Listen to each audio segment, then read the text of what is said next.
Assalamualaikum warahmatullahi wabarakatuh. Pada kesempatan kali ini saya coba akan menjelaskan materi terkait dengan komunikasi dalam penyuluhan. Ini merupakan materi pertemuan keempat dalam mata kuliah penyuluhan pertanian. Pada hakikatnya, penyuluhan adalah suatu kegiatan komunikasi.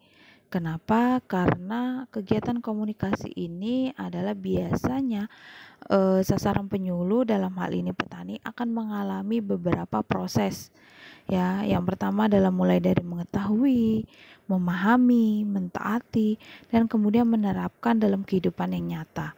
Nah, ini hal-hal ini adalah merupakan proses komunikasi yang dihadapi oleh sasaran penyuluh. Ya, kenapa disebut sebagai proses komunikasi? Karena biasanya tujuan akhir dalam kegiatan penyuluhan itu adalah harapannya sasaran penyuluh atau petani itu mampu untuk menerapkan apa yang diberikan oleh penyuluhnya. Ya. Nah, sehingga dalam hal ini penting memenuhi persyaratan komunikasi yang baik. Jadi komunikasi yang baik yang dilakukan oleh seorang penyuluh ini merupakan suatu persyaratan yang perlu ya untuk mencapai hasil penyuluhan yang baik. Kemudian pengertian komunikasi sendiri yang pertama menurut Keslik tahun 70 komunikasi berasal dari bahasa Latin yang disebut dengan communicare yang berarti berpartisipasi atau memberitahu. Sedangkan Selamat tahun 78 mengartikan komunikasi sebagai suatu mekanisme atau proses penyampaian pesan, gagasan, harapan, perasaan dari orang-orang tertentu kepada orang-orang yang berkepentingan. Artinya, ketika seseorang itu melakukan kegiatan komunikasi, baik itu dalam hal ini penyuluhan maupun bukan, pasti mereka memiliki kepentingan tertentu atau ada pesan yang ingin disampaikan kepada orang yang diajak komunikasi. Kemudian Cherry tahun 57 ya mengemukakan bahwa komunikasi adalah suatu proses di mana pihak-pihak saling menggunakan informasi dengan tujuan untuk mencapai pengertian yang sama. Jadi tujuan dari komunikasi itu harapannya adalah antara yang memberikan komunikasi dalam ini penyuluh, baik itu petani sama-sama memiliki tujuan yang sama. Kemudian tujuan komunikasi itu ada 3. Yang pertama informatif, yaitu memberikan informasi dengan pendekatan lewat pikiran. Biasanya di sini apa yang disampaikan atau pesan yang disampaikan itu adalah akan mempengaruhi pikiran dari petaninya sebagai sasaran penyuluh. Yang kedua persuasif, ya, untuk menggugah perasaan dengan menggunakan pendekatan lewat emosi, yaitu bukan pikiran. Yang ketiga, entertainment, untuk mengisi waktu senggang atau menghibur saja. Jadi tujuannya biasanya kalau dalam kegiatan penyuluhan, yang ketiga ini termasuk dalam kalau dalam adopsi inovasi itu mereka hanya sekedar memberitahu. Kemudian unsur-unsur komunikasi yang perlu diperhatikan, yang pertama adalah komunikator, ya, adalah individu atau kelompok masyarakat yang mengambil prakarsa atau sedang mengadakan komunikasi dengan individu atau kelompok masyarakat lain yang menjadi sasaran. Dalam kegiatan penyuluhan, ya, yang disebut komunikator itu adalah seorang penyuluhnya, ya. Jadi penyuluh baik dia seorang individu atau sendiri atau berkelompok, ya, yang mau melakukan kegiatan penyuluhan. Kemudian yang kedua adalah pesan. Pesan merupakan informasi, ya, ide-ide yang telah dirubah dalam bentuk sandi-sandi dengan maksud agar sasaran dapat paham. Ya, jadi di sini ketika seorang penyuluh itu ingin melakukan kegiatan penyuluhan, pasti ada suatu pesan yang ingin disampaikan kepada sasaran penyuluhnya, yaitu petani. Misalnya, ketika mereka mau menyampaikan kegiatan penyuluhan ya terkait dengan pengendalian atau penggunaan sarana produksi pertanian. ya, maka pesan yang ingin disampaikan adalah bagaimana penyuluh itu bisa memberitahu kepada sasaran penyuluh cara-cara untuk menggunakan alat tersebut, ya. Jadi biasanya bisa dirubah dalam bentuk berbagai bentuk macam kegiatan penyuluhan. Kemudian yang ketiga, saluran, ya, yaitu suatu media sebagai sarana penghubung antara komunikator sebagai sumber informasi dengan penerima informasi. Jadi salurannya seperti apa? Apakah bertemu langsung, kemudian apakah melalui telepon, conference, ya. Jadi biasanya pesan maupun saluran itu menjadi satu paket, ya, bisa dikatakan sebagai suatu paket. Jadi ketika ingin menyampaikan suatu pesan, ya, kemudian komunikator dalam hal ini penyuluh ingin tujuannya tercapai, bisa selain memberikan informasi melalui percakapan, bisa melalui bantuan pembagian brosur dan lain sebagainya. Kemudian yang keempat adalah komunikan, ya, individu atau kelompok masyarakat yang dalam proses komunikasi dia memiliki fungsi ganda. Ya, kenapa fungsi ganda? Karena mereka sebagai penerjemah pesan dan penerima pesan, ya. Kalau dalam kegiatan penyuluhan, ya, ini yang disebut sebagai sasaran penyuluh. Ya, dalam hal ini adalah petani.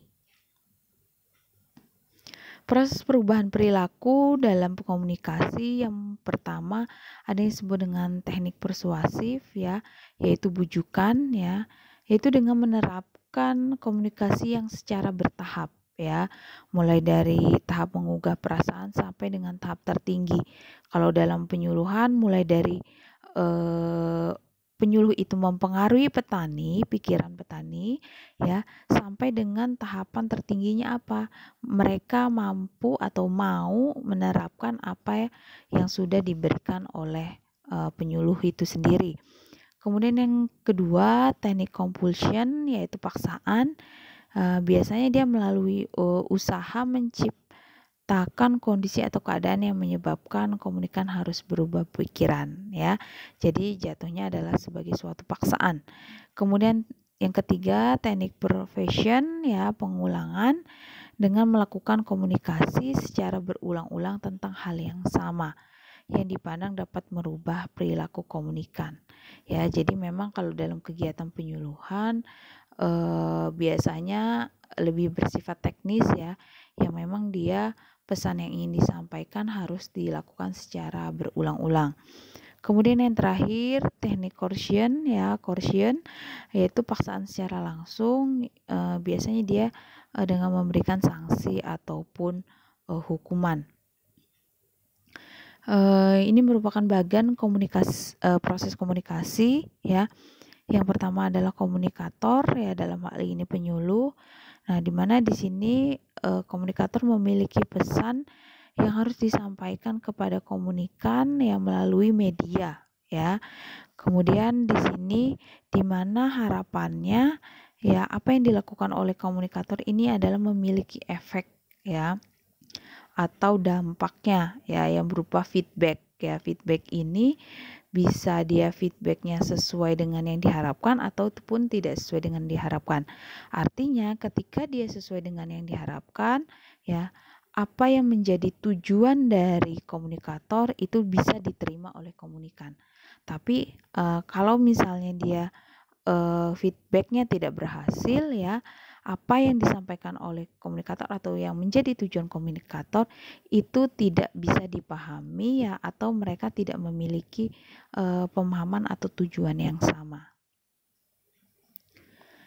Kejelasan unsur komunikasi, ya, jadi kejelasan dari unsur komunikasi itu dipengaruhi oleh 3, yaitu unsur pesan, ya. Pesannya seperti apa? Apakah pesannya rumit, ya, ataupun tidak? Kalau pesannya rumit, ya, sulit dipahami, maka perlu adanya suatu cara bagaimana komunikan bisa menyampaikan pesan tersebut, ya, atau dirubah menjadi suatu bentuk pesan yang memang dipahami oleh komunikan, ya.